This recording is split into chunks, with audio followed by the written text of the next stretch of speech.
Right. I'm Jinhu. I am really, really happy seeing everyone here. A little bit about myself. I was a scientist and then I was a technologist. Now I run AI journalism newsletter independently. It's called Second Order Thinkers.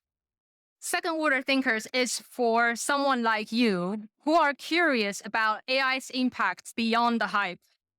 Today's talk is a selection of the research I've done since the 24th. I turn the research into short stories, and at the end of every story, there is a question for you. But don't worry, it's not to test your AI knowledge, but to challenge your certainty. Now, there are going to be three themes across the talk today: strategy, technology realities, and human elements. You will also see a small link icon in each deck. That means if you click on the icon, you will be able to access my full research. Now, companies are in a rush because no one wants to be left behind in this AI race. It's exactly this kind of urgency rush a lot of CEOs trying to release AI formal products that brings little value, but PR crisis. Take Apple Intelligence, for example. They released that summary feature. It started to fabricate fake news until those news outlets and BBC started to point it out and they had to retract that feature. Not just that, there are actually a lot of, I don't know if you track some online forums seeing how their employees discussing about Apple Intelligence. A lot of their employees actually don't use it. So that's one case. There's also another case, Agentforce. I don't know if any of your companies using Agentforce from Salesforce. Their CEO is a huge advocate of AI adoptions.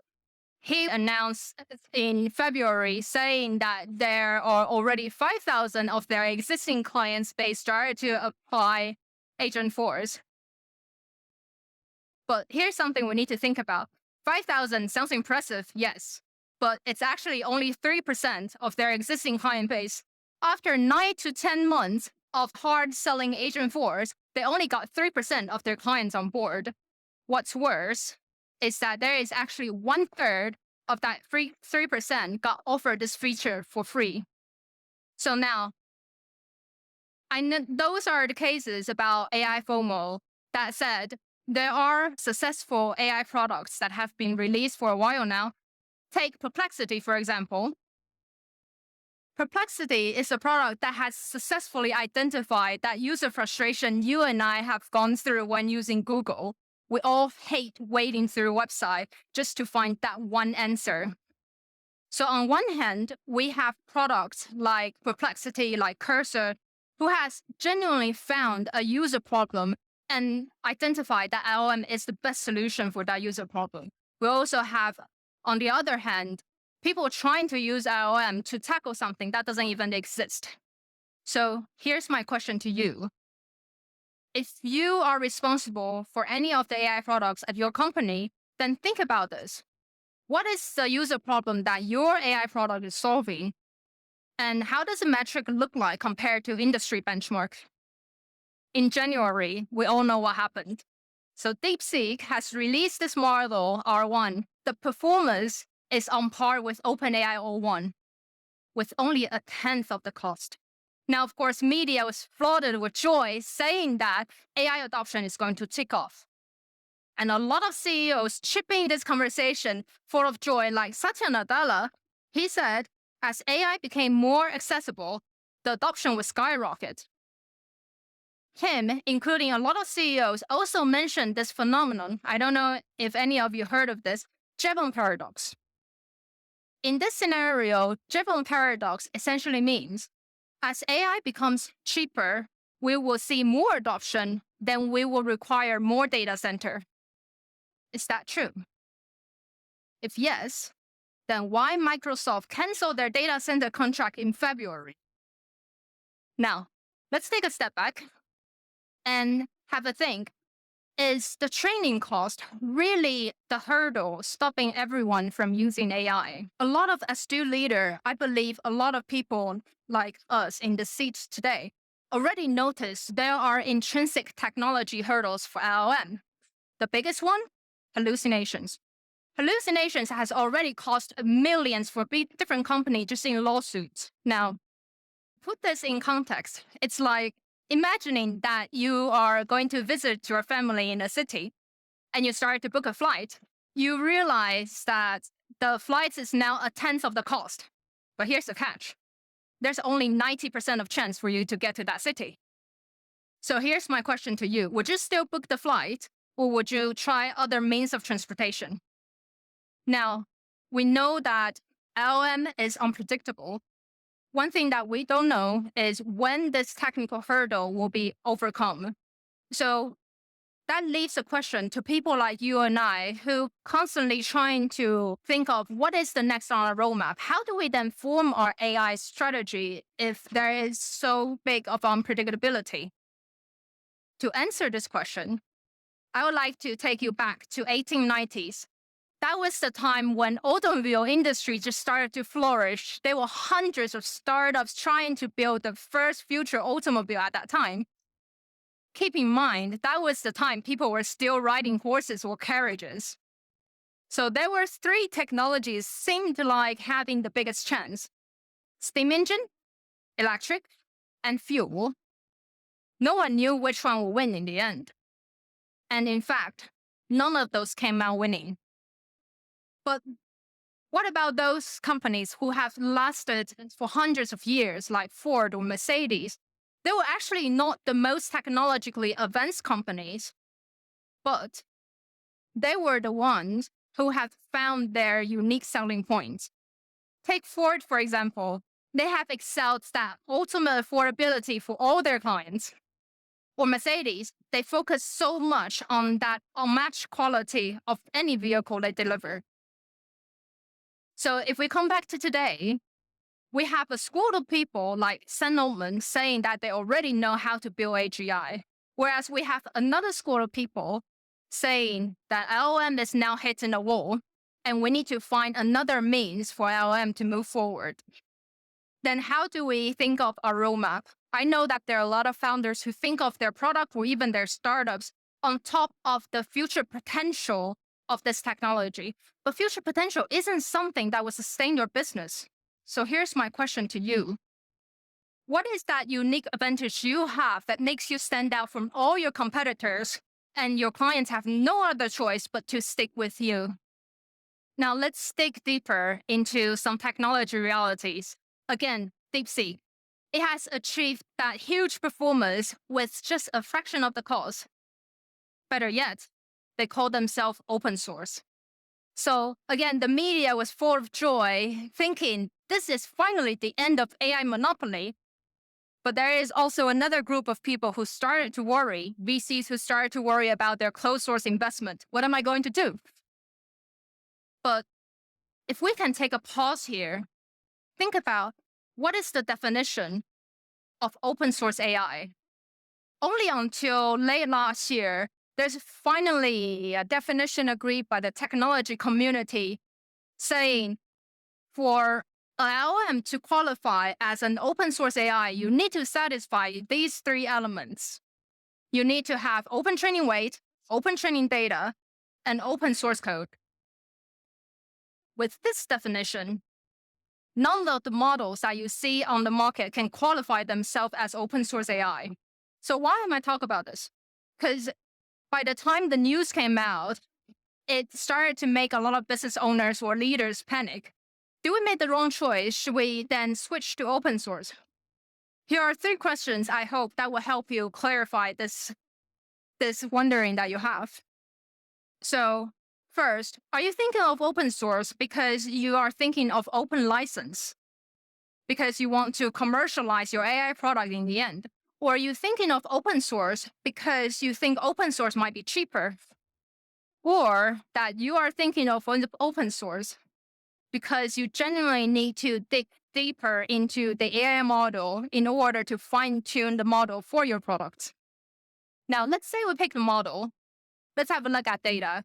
We all know garbage in, garbage out.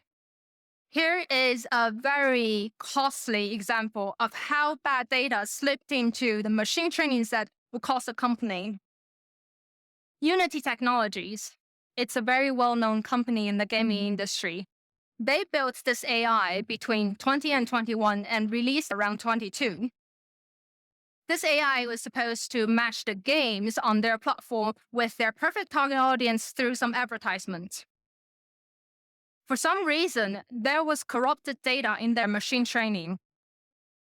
And no one found out until a few months later. By the time they found out, it was started by their clients. The game started to realize their advertisement failed. And then they started a round of the internal investigation. And that investigation found out you need a complete rebuild of this machine learning. And then this was what happened to the company. The stock price dropped nearly 50% once the news came out. So, to put things in context, having a mix of good and bad data is like finding a Michelin restaurant that provides premium ingredients, but also slips in some sour ones. Would you recommend this restaurant? If not, then why would you release an AI product that you are uncertain about the data quality? Now, we talk about model, we talk about data. Let's switch gear and have a look at the training risks. This is an ongoing lawsuit against character AI. In Texas, a mother has found her son was plotting violence against herself and the dad, encouraged by the AI chatbot from character AI. This, unfortunately, is not a single case. Before this event happened, there were already a lot of studies started to warn these kind of AI deception behavior might happen. I was speaking with this group of researchers from UC Berkeley. This is what they have found.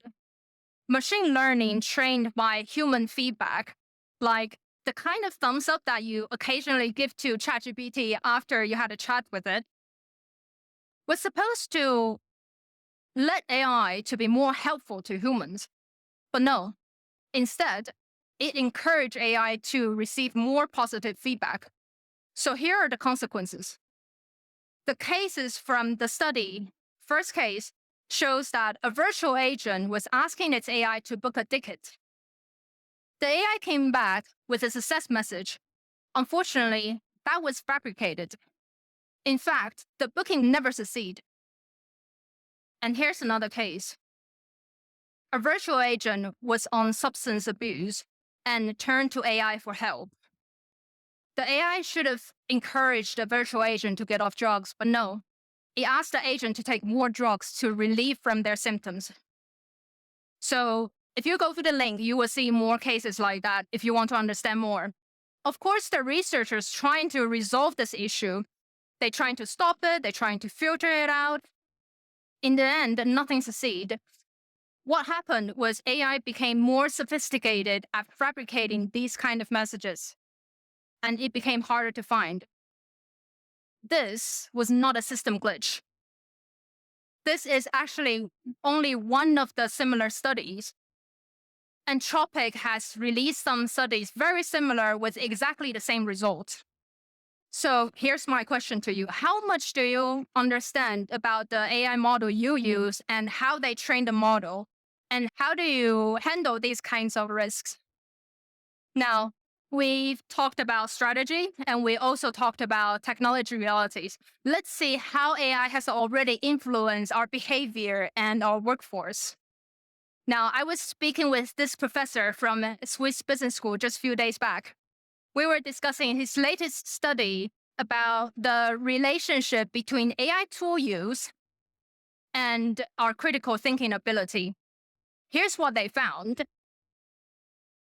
The more someone uses AI, the lazier they will get. The lazier someone gets, then the less critical thinking that they would tend to engage in their day-to-day job. The less critical thinking they use, they will rely more on AI. Then, of course, this could be different depending on your demographic. Research also found that people with higher education or with more experience on their job tend to rely still on their critical thinking instead of on AI tool.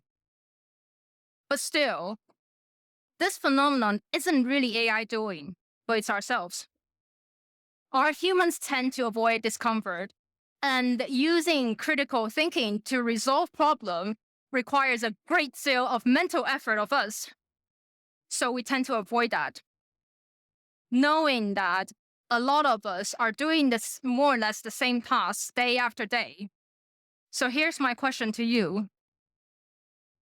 If you are someone who believes that AI should enhance our capability instead of replacing humans, then how do you still incentivize or motivate yourself and your team to still think critically instead of rely 100% on AI?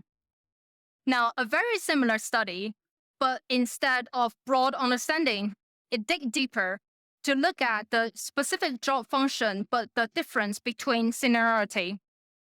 This study was comparing how senior developers versus junior ones would interact with AI. So here's what they found. 80% of the junior developers actually just blindly took AI's recommendation without double check, whereas only 20% of senior would do the same. When it came to error, there are 2 points. First, junior programmers who were already so confident in their ability, and second, they're so confident in their ability of using AI, so they didn't think that they have made any error when the researchers sent them a piece of code. On the opposite, seeing the same piece of code, senior developers, 60% of them had spotted that error in the code intuitively because of their experience, and they've been leveraging the critical thinking for so long. It becomes an intuition.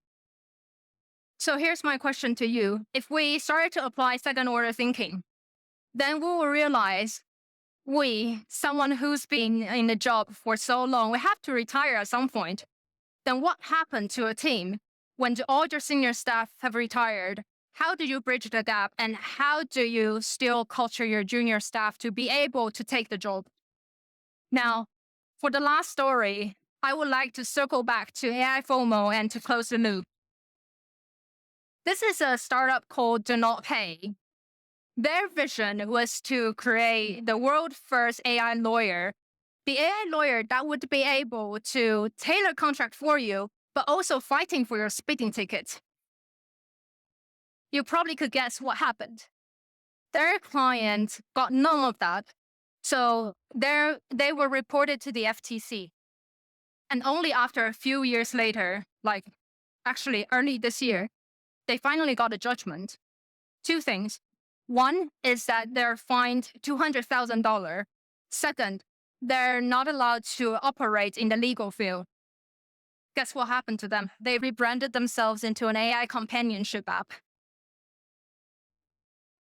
Now, just to think back what we have gone through so far, 3 questions for you. Start with, is your AI product solving genuine user problems? And is AI really the best solution?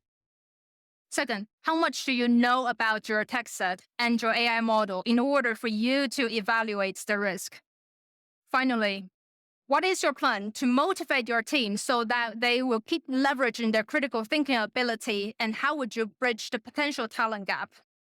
Now, I hope there is at least one story that resonates and few questions makes you want to go back and have a check again of your AI strategy. Like, for you to have received the deck today, and there is also a complete mind map that I have mapped out all the strategies, stories, and questions I talked about today. Please scan the QR code, subscribe, reply to my email, and then I will send you the materials. Thank you.